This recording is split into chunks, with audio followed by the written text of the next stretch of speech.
You know, I always try to use my powers for good.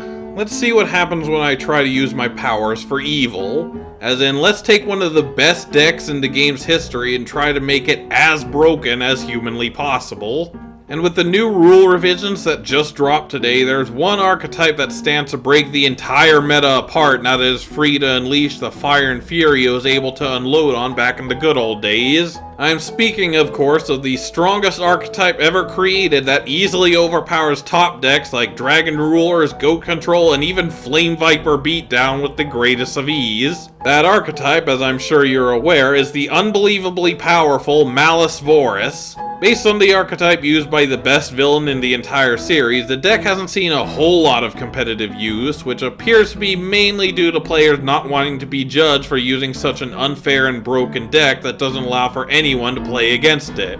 Because if there's one thing I learned from playing in tournaments, it's that players are very fair-minded people who enjoy playing the game with other people and have fun. But for this episode, we're not here to have fun. We're here to make the best archetype in the game's history even more broken. So let's take a look and see if that's even possible. We start off the review with Malicevorous Fork, a level 2 Dark Fiend with 400 attack and defense that lets you send another Fiend from your hand to the graveyard to special summon this card from your hand. Right off the bat, you see a ridiculous amount of synergy that is practically unheard of in this series. Not only is this effect a really easy way to get a free body on board for Link and Xyz plays, but the effect is also completely generic, meaning that it opens itself up to splashing in a ton of other generic Fiend type support cards such as Giant Germ, Hero's Shadow Scout, and even the deadly Souls of the Forgotten. On top of that, the effect is not a hard once per turn, meaning if you open up multiple copies of this card, you can summon them all and have a full carte blanche to use them however you see fit. Even if you have no other Fiend type monsters, this card itself is a Fiend type, so you're never going to be lacking in material to use this effect with.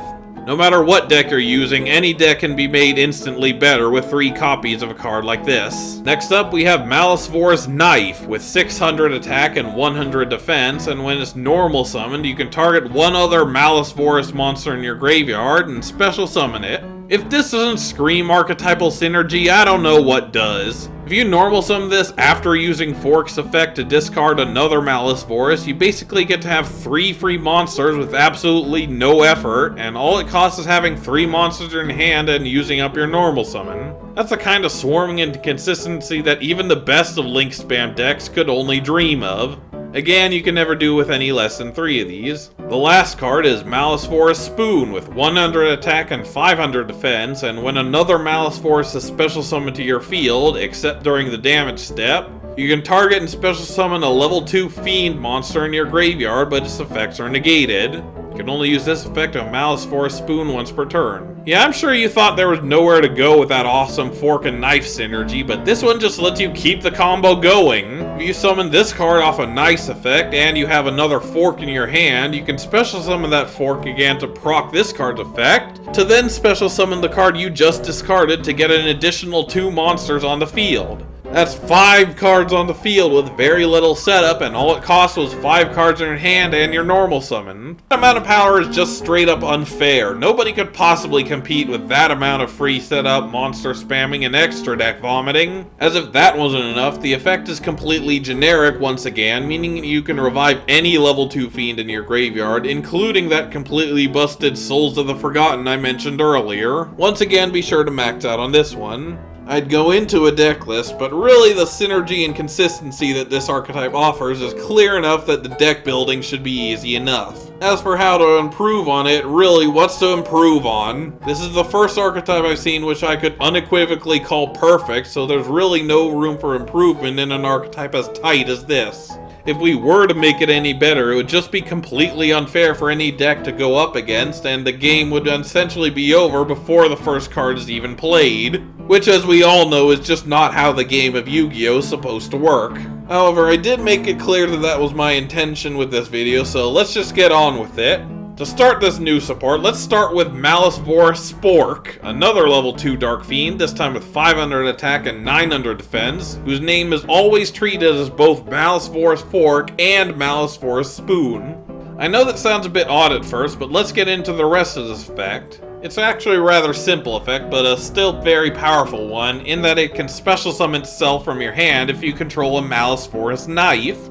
Note that it is not a once per turn, which means you have an easy and cost-free way to special summon a monster for free simply by controlling a knife. Not only that, but this is also the only card that I'm aware of that treats itself as 2 names instead of just 1. That's rather simple on its own, but once we get into the others, it'll be even easier. As you'll see with this next monster, Malicevorous Skewer, with 1000 attack and 500 defense, whose name is treated as fork and knife, and can special summon itself from the hand if you control Malicevorous Spoon. Now the naming effect makes a lot more sense, doesn't it? Since you can use either Spork or the original Spoon in order to fulfill this condition. As a reminder, the latter of which can use its effect when this card summons itself to summon another monster from the graveyard at no cost, letting you go +1 off of this effect with no effort. In other words, the swarming potential with this card is limitless, and the setup needed to pull it off is extremely minimal and something that will happen naturally with this deck.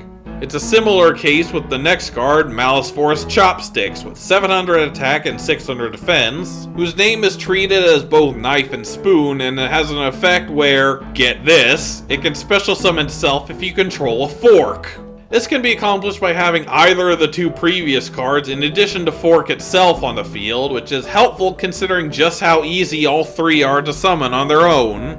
With this amount of free swarming, the deck basically doesn't even need to worry about negation, since there will still basically always be another one coming no matter what. In other words, you have basically an endless supply of resources in order to go into anything you want. Speaking of which, their next monster is their first boss monster of the archetype, Malicevorous Spatula. A rank 2 Exceeds with 1100 attack and 1000 defense, requires 3 Malicevorous monsters as material, and its name is always treated as Malicevorous Fork, Knife, and Spoon simultaneously. You can detach 1 Exceeds material from this card to add 1 Malicevorous monster from your deck to your hand.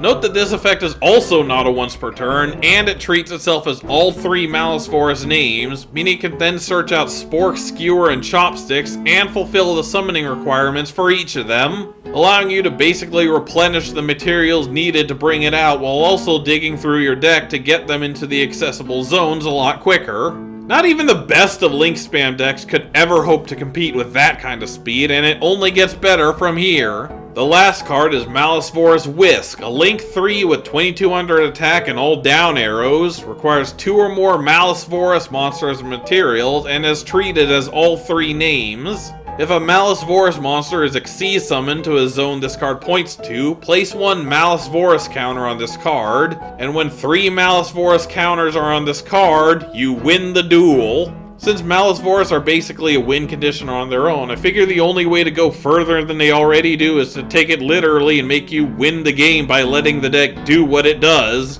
In other words, with just the simplest amount of setup, you can cycle through your entire deck, spam the field several times over, and achieve an instant win condition before the opponent can even see a single play.